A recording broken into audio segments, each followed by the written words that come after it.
नमस्कार दोस्तों। तो ओबीसी क्रीमी लेयर और नॉन क्रीमी लेयर के बीच में जो पूरा विवाद था उसको सुप्रीम कोर्ट ने अपने मार्च 11 2026 की जजमेंट में सेटल कर दिया था। अब उस विवाद को लेकर के सेंटर फिर से सुप्रीम कोर्ट के पास पहुंचा है।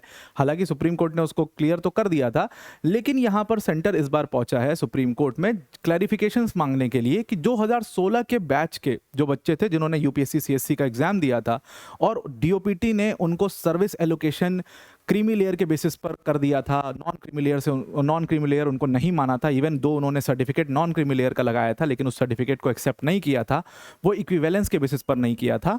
तो इसको लेकर के वापस से सेंटर सुप्रीम कोर्ट के पास पहुंचा है कि हमें एक प्रॉपर डायरेक्शन दीजिए, प्रॉपर गाइडेंस दीजिए कि हम आगे कैसे इसको इंप्लीमेंट करें और डीओपीटी को इसको कैसे इंप्लीमेंट करना चाहिए और इन लोगों को कैसे सर्विस में इनकलकेट करना चाहिए। अब जब मैंने आपको ये पूरी खबर बताई, खबर इतनी सी है, मैंने आपको इतनी पूरी खबर बताई, तो आपको बहुत सारे टर्म्स ऐसे इसमें समझ में आ रहे होंगे जिसका बैकग्राउंड अगर आपको नहीं पता होगा तो शायद वो समझ नहीं आ रहा होगा। पहली चीज कि क्रीमी लेयर और नॉन क्रीमी लेयर का आपस में झगड़ा क्या है एग्जैक्टली। ये जो मैंने इक्विवेलेंस की बात करी, ये इक्विवेलेंस कैसा है, गवर्नमेंट एम्प्लॉय पीएसयू और प्राइवेट एम्प्लॉयज के बीच में डिस्क्रिमिनेशन की बात क्यों होती है। तो अगले 15 से 20 मिनट में हम कोशिश करते हैं पूरे ओबीसी का रिजर्वेशन से उठा करके मतलब मंडल कमीशन से जब शुरुआत होती है और पूरा कैसे कैसे कैसे कैसे ये आगे बढ़ता है, 1993 का फ्रेमवर्क क्या है, 2004 का क्लैरिफिकेशन क्या है, उसको लेकर के विवाद क्या है, और पीएसयू और गवर्नमेंट एम्प्लॉयज़ के बीच में किस चीज़ का झगड़ा है, और क्रीमी लेयर और नॉन क्रीमी लेयर का झगड़ा किस चीज़ का है, फिर डीओपीटी कहाँ से बीच में आ जाता है, और ये बच्चे कैसे क्यों कोर्ट पहुंचते हैं, 100 जो कैंडिडेट्स थे यूपीएससी सीएससी का जिन्होंने एग्जाम दिया था उनको सर्विस क्यों नहीं प्रोवाइड की गई creamy layer non creamy layer के बेसिस पर। ये सारे विवाद को हम जड़ से यानी सतह से समझने की कोशिश करते हैं।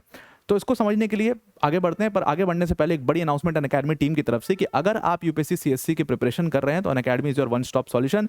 अनअकैडमी ने अपने सीएससी के फाउंडेशन कोर्स में आपको बहुत बड़ी छूट दी है और सिर्फ 16,999 के प्राइस में आप अनअकैडमी का फाउंडेशन कोर्स अवेल कर सकते हैं। प्लस इसके साथ आपको 12 मंथ्स का फ्री एक्सटेंशन भी मिलता है।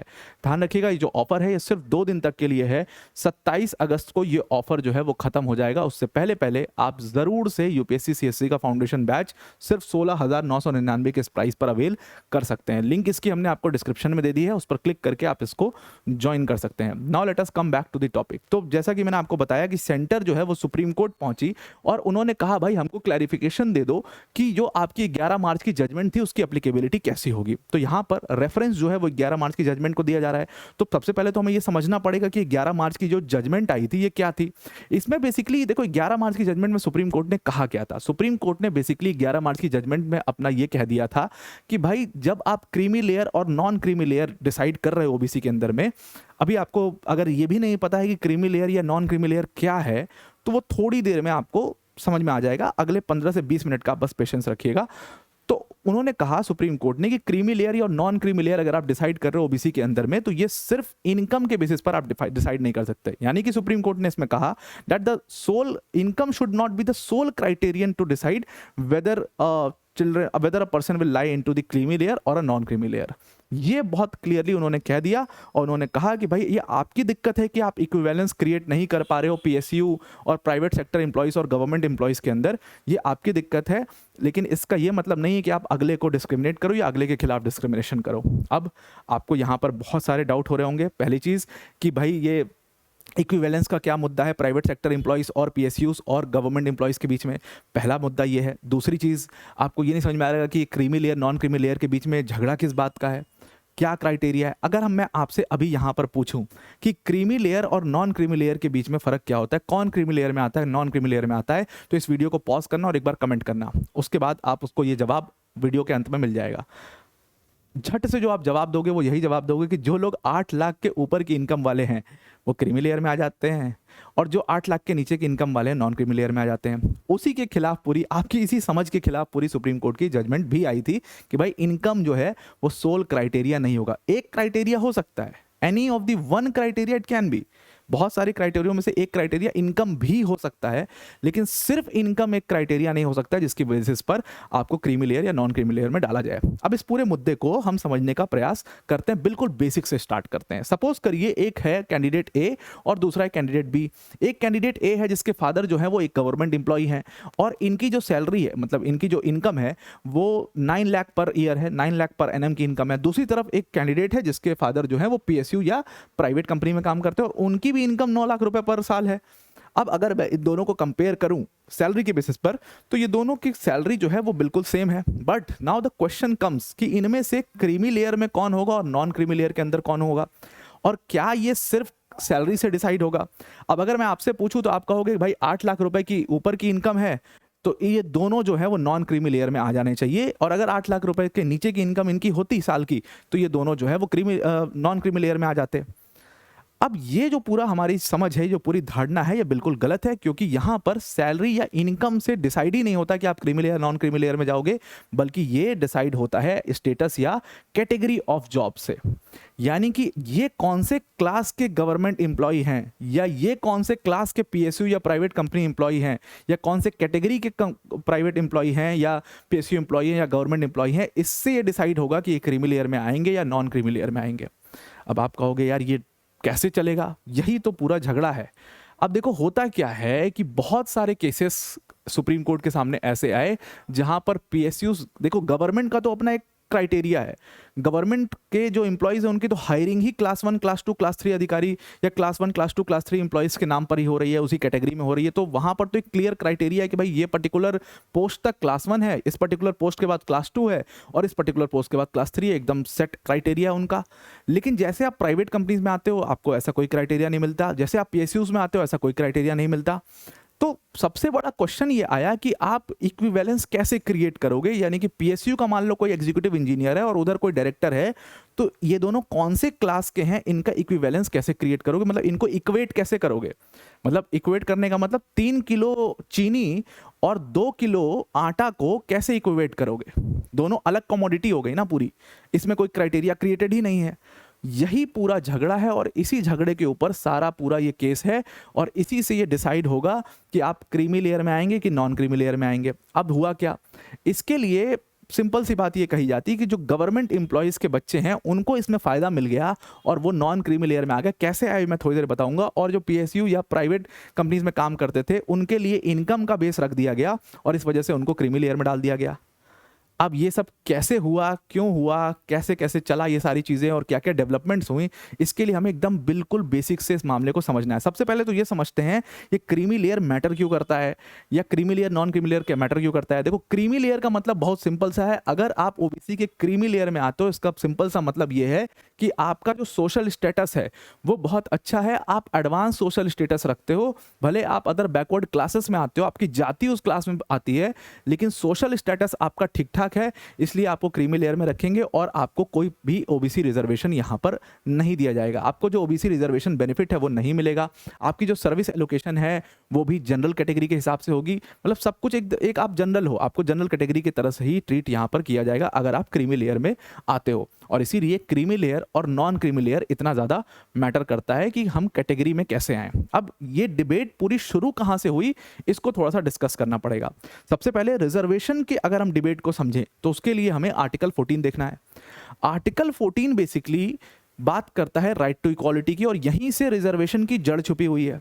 आर्टिकल 14 में दो तरीके के वर्ड्स आपको दिखेंगे, एक इक्वालिटी बिफोर लॉ दिखेगा और दूसरा इक्वल प्रोटेक्शन ऑफ लॉज दिखेगा।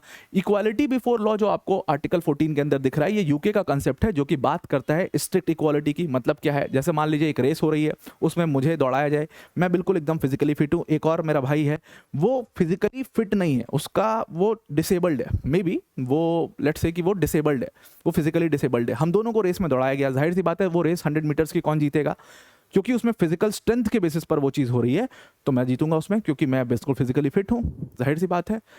अब ये एक स्ट्रिक्ट इक्वालिटी का कंसेप्ट है। क्या वो फिजिकली डिसेबल्ड को एक फिजिकली एबल्ड आदमी के साथ दौड़वाना चाहिए था? ये तो फिर रेस ही अनइक्वल हो गई पूरी, ये तो एकदम अनइक्वल ट्रीटमेंट है।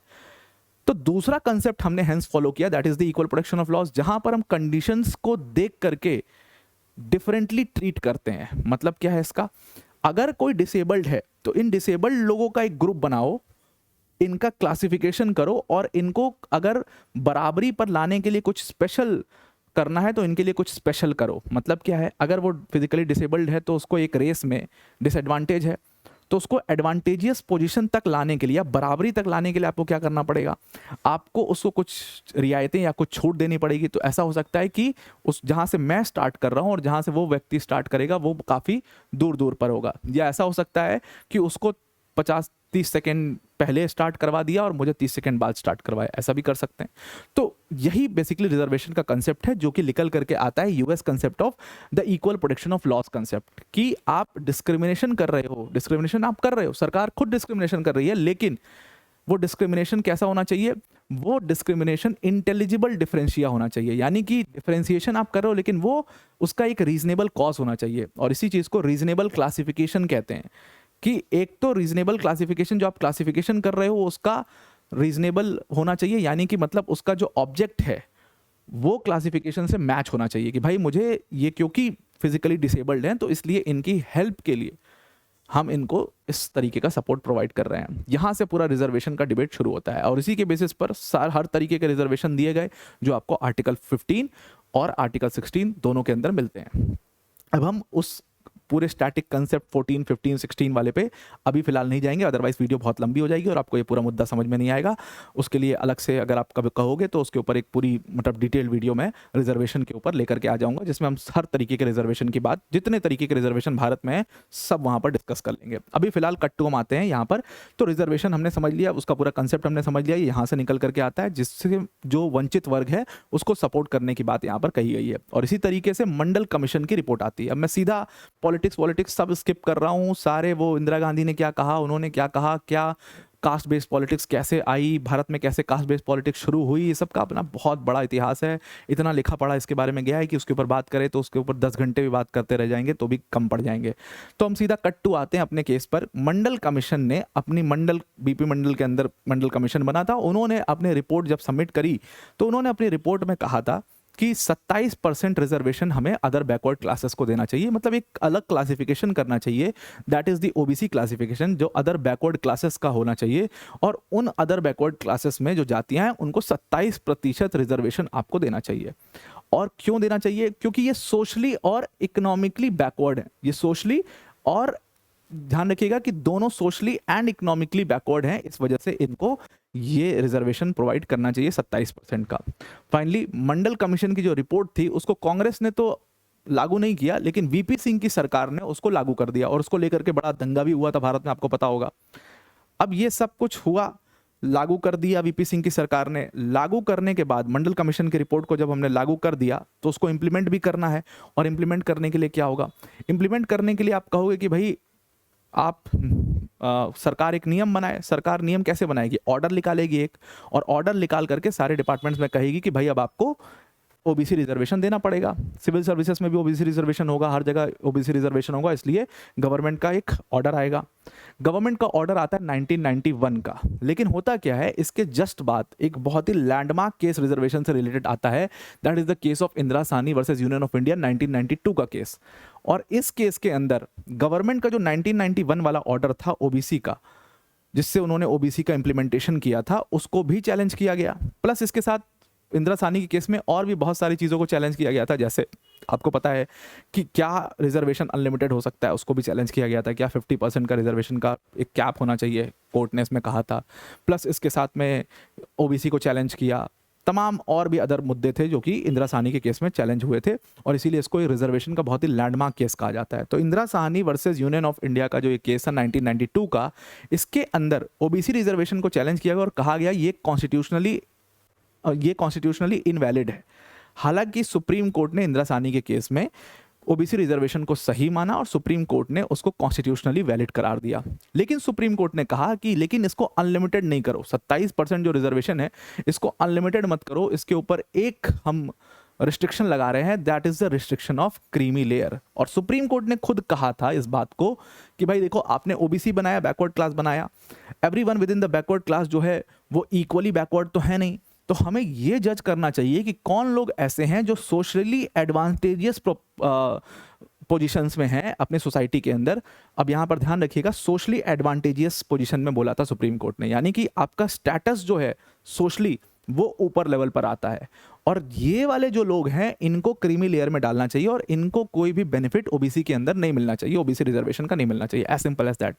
यानी कि सुप्रीम कोर्ट ने जब क्रीमी लेयर का कंसेप्ट निकाला तो क्रीमी लेयर के कंसेप्ट का बेसिस क्या रखा? क्रीमी लेयर के कंसेप्ट का बेसिस जो है वो स्टेटस रखा रादर देन इनकम रखा।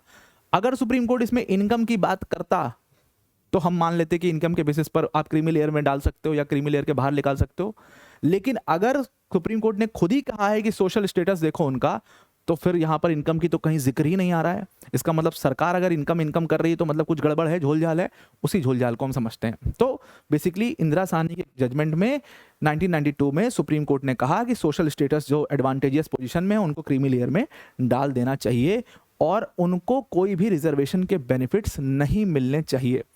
अब यहां पर हमारा एक मिसकंसेप्शन तो खत्म हुआ कि भाई 8 लाख वाला जो हमें पता है, अगर हमें हमसे कोई पूछता है, जो आपने शायद कमेंट अगर किया हो तो किया भी हो, कि इनकम के बेसिस पर हम ओबीसी को के क्रीमी लेयर के क्राइटेरिया को डिफाइन करते हैं, that is very very wrong here. So the what is right here, that हम स्टेटस हम इनकम के बेसिस पर नहीं करते, बल्कि हम इसके अलावा स्टेटस या कैटेगरी के बेसिस पर ये डिसाइड करते हैं कि उसको क्रीमी लेयर में डाला जाएगा या नॉन क्रीमी लेयर में डाला जाएगा। ऐसा क्यों है? स्टेटस इतना मैटर क्यों करता है and why status is so important? अब देखिए, समझिएगा इसको एग्जांपल के तौर पर। 2 फैमिलीज हैं, एक है फैमिली एक्स और इनके फैमिली एक्स के जो पेरेंट्स हैं वो रिलेटिवली जूनियर पोजीशन पर हैं, लेकिन क्योंकि बहुत सालों से ये सर्विस कर रहे हैं तो कई सारे पे रिविजन्स इनके हुए, इंक्रीमेंट्स हुए और अब इनकी सैलरी ठीक ठाक अच्छी हाई सैलरी हो गई है। ये लगभग 16 लाख पर ईयर कमाते हैं, लेकिन अगर पोजीशन आप इनकी देखो तो ये सेक्शन ऑफिसर या असिस्टेंट मैनेजर के पोजीशन पर हैं। वहीं दूसरी तरफ एक फैमिली है, दैट इज फैमिली वाई। इनके जो पेरेंट हैं ये बहुत ही सीनियर पोजीशन पर हैं, इन्फ्लुएंशियल पोजीशन पर हैं और ये डायरेक्टर की पोजीशन पर हैं, या आप कह सकते हो चीफ इंजीनियर या चीफ एग्जीक्यूटिव ऑफिसर या इन सब की पोजीशन पर हैं। हालांकि सैलरी इनकी भी 16 लाख रुपए है।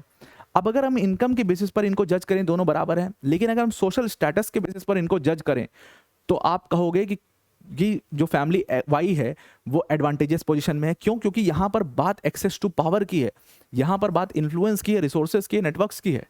अब ये अलग बात है कि इस पैसे से वो रिसोर्सेस पा सकते हैं, बट यहां पर जब सोशल स्टेटस देखा जाएगा तो सोशल स्टेटस में जो फैमिली वाई है वो एक बहुत ही एडवांटेजियस सिचुएशन में है और इसीलिए यहां पर सुप्रीम कोर्ट ने भी कहा था कि स्टेटस मैटर करता है और स्टेटस मैटर करने को लेकर के ही इस पूरे रिजर्वेशन को बनाया गया था, इस पूरे क्रीमी लेयर और नॉन क्रीमी लेयर के कंसेप्ट को बनाया गया था। तो everything sums down to one question. हमें सिर्फ एक सवाल पूछना है कि क्या फैमिली जो है वो इस लेवल ऑफ सोशल एडवांसमेंट पे पहुंच चुकी है कि उनके बच्चे को इस प्रोटेक्टिव बेनिफिट की जरूरत नहीं है, और उसी बेसिस पर ओबीसी का क्रीमी लेयर और नॉन क्रीमी लेयर डिसाइड होगा। इसके अंदर दोनों चीज देखी जाएंगी। इसके अंदर इनकम तो देखा ही जाएगा क्योंकि उससे एक्सेस टू रिसोर्सेज डिफाइन हो रहा है, बट उसके साथ में हमें उसका सोशल एडवांसमेंट भी उस फैमिली का देखना पड़ेगा। यानी कि अगर आपको इनकम, अगर आपको क्रीमी लेयर में किसी को पुटअप करना है तो आपको ये डिसाइड करना पड़ेगा, कुल मिला जुला करके बात यह है कि सोशल स्टेटस उसका क्या है। और सोशल स्टेटस कैसे डिफाइन होगा कि वो पर्टिकुलर व्यक्ति कौन सी पोस्ट पर है या कौन सी कैटेगरी में पोस्ट की नौकरी करता है।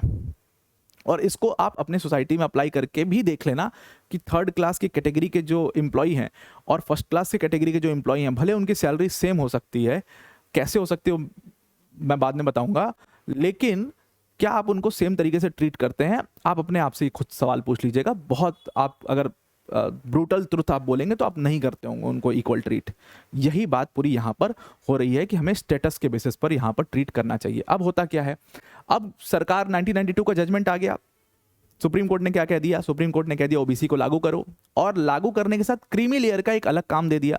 अब सरकार बेचारी काम ज़्यादा हो गया। ओबीसी एक तो पहले, चलो ओबीसी का तो काम ऑलरेडी मंडल कमीशन ने उनका कर दिया था सब कुछ, तो उनको कोई बहुत दिक्कत नहीं थी, 27% बोल दिया, उनको बस इंप्लीमेंट करना था। तो एक ऑर्डर निकालो, इंप्लीमेंट कर दो, कुछ नहीं दिक्कत है, होमवर्क नहीं करना है। लेकिन जो सरकार ने कहा कि ना भाई इसमें क्रीमी लेयर का एक अलग कैटेगरी क्रिएट करो, तो सरकार का काम बढ़ गया। तो सरकार ने फिर 1993 का मेमोरेंडम ऑर्डर मेमोरेंडम निकाला, जो कि ओएम कहते हैं, और 1993 का फ्रेमवर्क कहते हैं क्रीमी लेयर और नॉन क्रीमी लेयर को लेकर के। वो 1993 का अपना फ्रेमवर्क निकाला और 1993 के ऑफिस मेमोरेंडम से उन्होंने कहा कि भाई ये पर्टिकुलर लोग क्रीमी लेयर में होंगे और कौन से पर्टिकुलर लोग क्रीमी लेयर में नहीं होंगे। अब इसके अंदर आप देखिए कि उन्होंने क्या किया। इसके अंदर उन्होंने पहली कैटेगरी रखी कॉन्स्टिट्यूशनल पोस्ट की। कॉन्स्टिट्यूशनल पोस्ट यानी कि अगर आप president, vice president, high court के जज, सुप्रीम कोर्ट के जज, यूपीएससी चेयरपर्सन या किसी भी ऐसे कॉन्स्टिट्यूशनल बॉडी के चेयरपर्सन और उनके मेंबर्स के बच्चे हैं, तो आपको क्रीमी लेयर में डाल दिया जाएगा। यानी कि आपको ओबीसी का जो रिजर्वेशन है उससे एक्सक्लूड किया जा रहा है। एक्सक्लूजन है ये एक्सक्लूजन की लिस्ट है। तो इन लोग को एक्सक्लूड कर दिया गया। भाई चलो ठीक है, समझ आता है, नो प्रॉब्लम। सेकेंड कैटेगरी जो है that is government PSUs and private, इनकी बारी। तो इसमें कोर्ट ने कहा कि जो इनके बच्चे होंगे, यानी कि ग्रुप ए क्लास 1 ऑफिसर के बच्चे होंगे डायरेक्टली, जो कि सेंट्रल सर्विस या स्टेट सर्विस से आए हैं जो लोग, इनको क्रीमी लेयर में डाला जाएगा। सेकेंडली, या ग्रुप बी या क्लास 2 के ऑफिसर होंगे दोनों पेरेंट्स, या फिर एक पेरेंट क्लास बी या ग्रुप 2 का ऑफिसर होगा जो कि 40 साल से पहले बन गया हो। और तीसरी कैटेगरी रखी, और तीसरी चीज यहां पर लिखी गई कि इसी के equivalent ranks public sector undertakings और प्राइवेट एम्प्लॉयमेंट में भी होंगे। अब यहीं पर पूरा मामला आकर के फंस जाता है। अब इस चीज को आप ध्यान दीजिएगा, इन्होंने क्या कहा है। इन्होंने कहा कि भाई देखो, गवर्नमेंट में क्योंकि कैटेगरी होती है तो इनके लिए डिफाइन करना आसान हो गया। भाई हमें कोई होमवर्क नहीं करना, आप अपने हिसाब से डिसाइड कर लो। इन्होंने कहा एक काम करो, गवर्नमेंट में जो क्लास 1 के अधिकारी हैं उनके बच्चे को तो नहीं मिल रहा, जो डायरेक्टली क्लास 1 पे अधिकारी पर आए हैं उनके बच्चों को क्रीमी लेयर में डाल देंगे, उनके बच्चों को ओबीसी रिजर्वेशन नहीं मिलेगा। चलो कोई बात नहीं, समझ में आता है। सेकेंड इन्होंने कहा कि या फिर अगर क्लास 2 के अधिकारी हैं उस बच्चे के पेरेंट्स, तो दोनों पेरेंट्स क्लास 2 के अधिकारी होंगे तो क्रीमी लेयर में डाला जाएगा। या फिर एक पेरेंट 40 साल के पहले क्लास 2 का अधिकारी बन गया तो भी हम क्रीमी लेयर में डाल देंगे। समझ में आता है, सब ठीक था, यहां तक कोई दिक्कत की बात नहीं थी। प्रॉब्लम क्या हुई थर्ड चीज से, जो यहां पर इन्होंने लिखा कि इक्विवेलेंट रैंक्स होनी चाहिए पीएसयू में और प्राइवेट एम्प्लॉयमेंट में, उनके साथ भी सेम तरीके से ट्रीट करेंगे, ये प्रॉब्लम हो जाता है। अब देखिए, पीएसयूज या बैंक्स या आपके प्राइवेट कंपनीज जो हैं, इनके अंदर ऐसा कोई कैटेगरी होता ही नहीं है। क्लास 1, क्लास 2, क्लास 3 ऐसा कोई डिफरेंशिएशन, ऐसा कोई कैटेगरी क्रिएट ही नहीं किया होता। और इन्होंने यहां पर सरकार साहब ने ये कह दिया, भाई साहब हमें काम नहीं करना, तुम देख लो अपना। हमने तो भाई ये कह दिया कि इक्विवेलेंटली इनको भी इसी तरीके से ट्रीट किया जाएगा। फिर बाकी आपको नीचे और भी दिख रहे हैं, armed forces, professionals, land owners, और उसके बाद फिर जो इंडिविजुअल्स अच्छे जॉब्स पर हैं, डॉक्टर्स हैं, इंजीनियर्स हैं और तमाम इनके हैं जिनकी सैलरी इतनी है। अब यहाँ पर एक चीज़ नोटिस करिएगा कि जो लास्ट वाला आपका सेकंड वाले में पूरा विवाद आपको समझ में आ गया। लास्ट में आकर के इन्होंने कहा कि जो इंडिविजुअल्स जिनकी इनकम 1 लाख रुपए है, ये 1993 में डिसाइड किया गया था, बाद में बढ़ते बढ़ते 8 लाख तक अब पहुंच चुका है, उसको भी क्रीमी लेयर में डाल दिया जाएगा। तो ये जो इनकम वाली चीज़ है ये कहाँ आती है? ये उन इंडिविजुअल्स के लिए है जो कौन से पोस्ट पर हैं। ये उन इंडिविजुअल्स के लिए जो कि किसी ऐसे पोस्ट पर हैं, जैसे वो डॉक्टर्स हैं, लॉयर्स हैं या कुछ ऐसे हैं, तो वो भी एक कैटेगरी होगी। मतलब कि इनके साथ साथ ये भी एक कैटेगरी होगी, लेकिन सिर्फ ये कैटेगरी होगी ऐसा कहीं भी नहीं लिखा हुआ है कि सिर्फ इनकम के बेसिस पर ये ट्रीट किया जाएगा। अब ये वाला विवाद जो है, यही पूरा, इस पूरे फसाद की जड़ यही विवाद है, जो इक्विवेलेंट वाला, जिसमें सरकार ने अपना काम बचा लिया था। अब ये क्वेश्चन पहुंचता है कोर्ट। क्यों पहुंचता है इसको समझते हैं। अब सपोज करिए एक गवर्नमेंट एम्प्लॉई है और एक पीएसयू का एम्प्लॉई है, राइट, दोनों लोग हैं। गवर्नमेंट एम्प्लॉई जो है उसका ऑक्यूपेशनल स्टेटस या कैटेगरी बिल्कुल फिक्स है, एकदम कोई दिक्कत नहीं है। लेकिन जब इक्विवेलेंस क्रिएट करने को कहा जा रहा है पीएसयू के एम्प्लॉय से, तो यहां पर वो चीज तो है नहीं, और सरकार इक्विवेलेंस क्रिएट कर नहीं पा रही है, सरकार को करना नहीं है कुछ। तो अब ये सारी चीजें इसी तरीके से डिले चलते रहीं, और पीएसयू के जो एम्प्लॉयज के बच्चे थे उनको नुकसान होता रहा। वो बार बार सवाल पूछते रहे सरकार से कि भाई आप इसका क्लैरिफिकेशन दो कि हमारे फादर कौन सी कैटेगरी में आते हैं, अगर इस पोस्ट पे तो कौन सी कैटेगरी में आते हैं, और हमें क्रीमी लेयर मिलेगा या हम नॉन क्रीमी लेयर में हैं, आप बताइए हमें।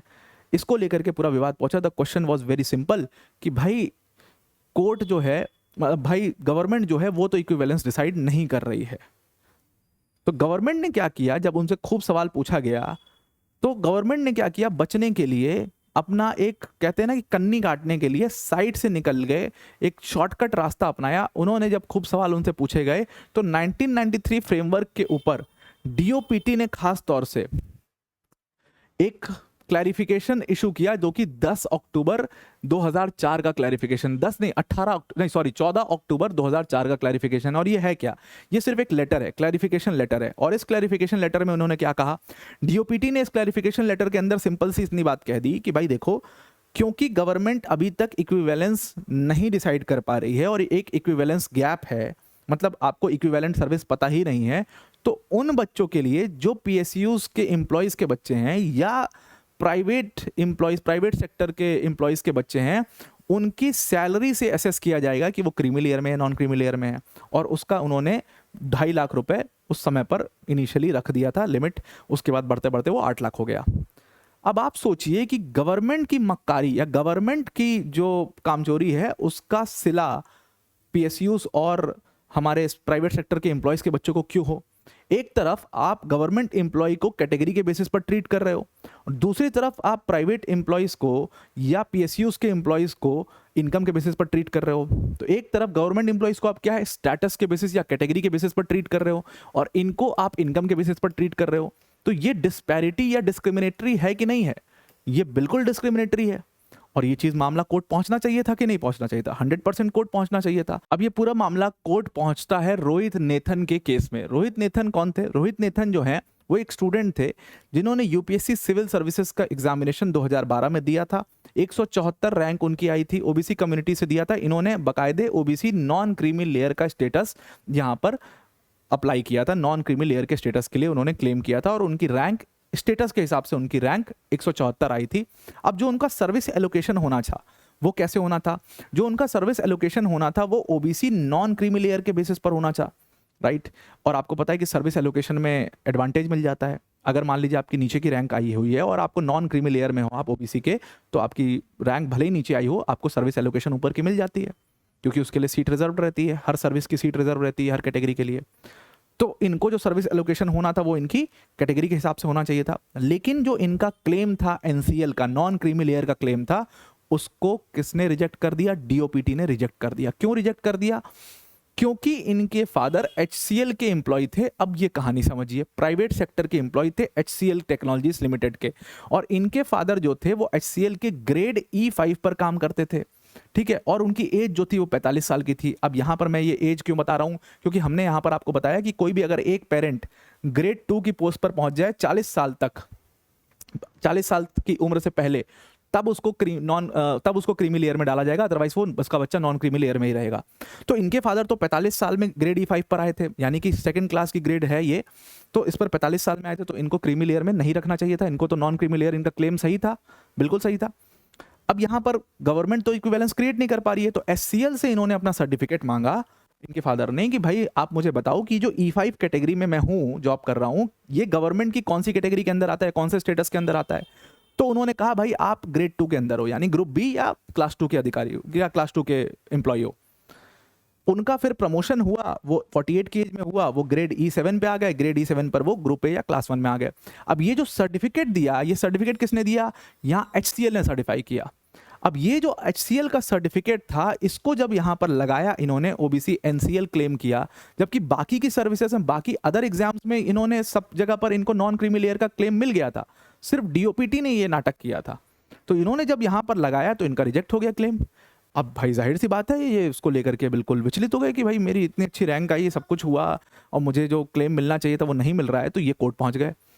बाकी सारे एग्जाम्स में भी इनको मिल रहा था, ये पहुंचे कोर्ट सीधा, ये कोर्ट पहुंचे, मतलब कि कोर्ट से पहले ये सेंट्रल एडमिनिस्ट्रेटिव ट्रिब्यूनल में पहुंचे, क्योंकि ये पूरा मैटर जो है वो सेंट्रल गवर्नमेंट सर्विस का था। सेंट्रल एडमिनिस्ट्रेटिव ट्रिब्यूनल ने इस पूरे मामले को सुना, सर्विस एलोकेशन के रूल्स को सुना, सब कुछ सुना, और उन्होंने इस पूरे कहानी को सुना जो मैं आपको सुना चुका हूं।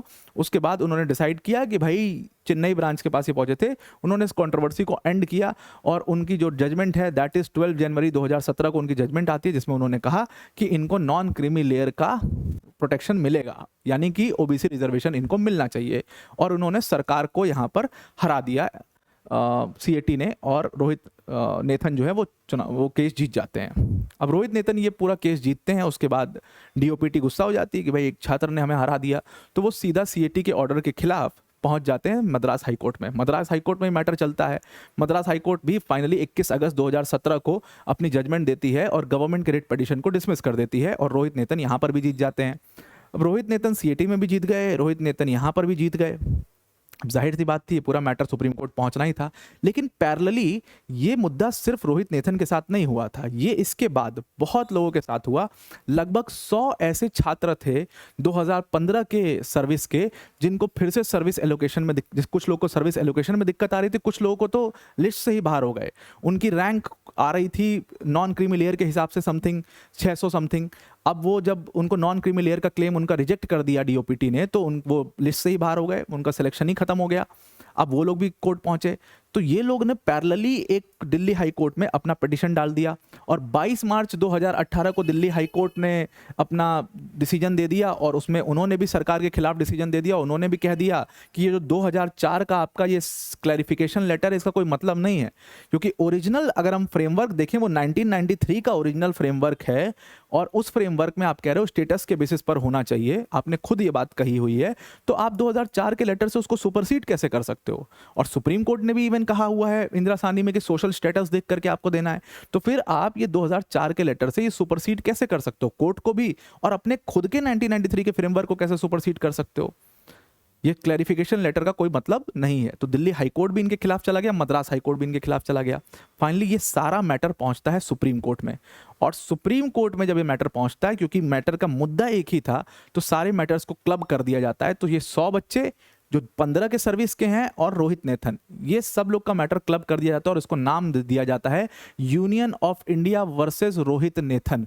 और इस union of India versus Rohit Nathan के केस की जो फाइनल जजमेंट आती है, वो फाइनल जजमेंट आती है आपकी 2026 के मार्च में, यानी कि 11 मार्च 2026 को, जिसमें सुप्रीम कोर्ट समझाता है कि भाई देखो, क्रीमी लेयर का जो पूरा क्राइटेरिया है ये सिर्फ इनकम के बेसिस पर नहीं होगा, गवर्नमेंट को एक इक्विवेलेंस यहां पर क्रिएट करना चाहिए, और इक्विवेलेंस जब तक आप क्रिएट नहीं करोगे तो ऐसा नहीं है कि आप पीएसयू और प्राइवेट सेक्टर के जो एम्प्लॉयज हैं उनके साथ डिस्क्रिमिनेशन करोगे, उनको इनकम के बेसिस पर ट्रीट करोगे, ऐसा आप नहीं कर सकते हो। और उन्होंने यहां पर भी गवर्नमेंट के खिलाफ जजमेंट फाइनली सुप्रीम कोर्ट ने दे दी। इसका मतलब इस पूरी चीज का क्रक्स ये हुआ कि सुप्रीम कोर्ट ने कुल जमा बात ये कह दी कि भाई क्रीमी लेयर में सिर्फ इनकम के बेसिस पर आप किसी को नहीं डाल सकते, उसका सोशल स्टेटस आपको देखना ही पड़ेगा। तो सुप्रीम कोर्ट ने यहां तो कह दिया, अब इसको इंप्लीमेंट जब करना है तब सरकार को दिक्कत आ रही है, कैसे हम करें, इक्विवेलेंस कैसे क्रिएट करें, और अगर क्रिएट करना है तो अभी उसमें समय लगेगा। तो तब तक हम इन बच्चों के साथ, क्योंकि ये केस जीत चुके हैं और ये बार बार पूछ रहे हैं कि भाई इनका इनकल्केशन कब होगा सर्विस के अंदर, सर्विसेज में कब डाला जाएगा और कौन से ईयर में डाला जाएगा, तो सुप्रीम कोर्ट में इसी चीज को लेकर के सेंटर पहुंचा है कि भाई आप हमें अप्रोप्रिएट डायरेक्शन दे दो कि हमें इन बच्चों के साथ में क्या करना है, इनको कौन से सर्विस में डालना है, क्योंकि 2025 का फाउंडेशन कोर्स जो है वो स्टार्ट हो रहा है। और इसके अच्छा, ये जो जजमेंट आई थी इसमें एक चीज और बड़ी इंपॉर्टेंट है, ये जो 2026 की जजमेंट आई, ये फाउंडेशन कोर्स शुरू होने के 4 दिन पहले आई है।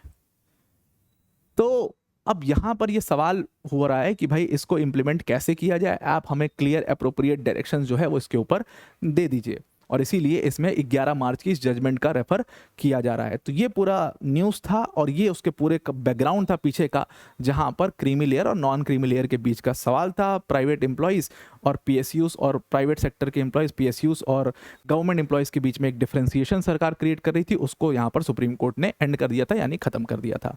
आई होप आपको ये मैटर पूरी तरीके से कंप्लीट इनसाइड आउट समझ में आ चुका होगा। आज के लिए इतना ही। Thank you and have a nice day.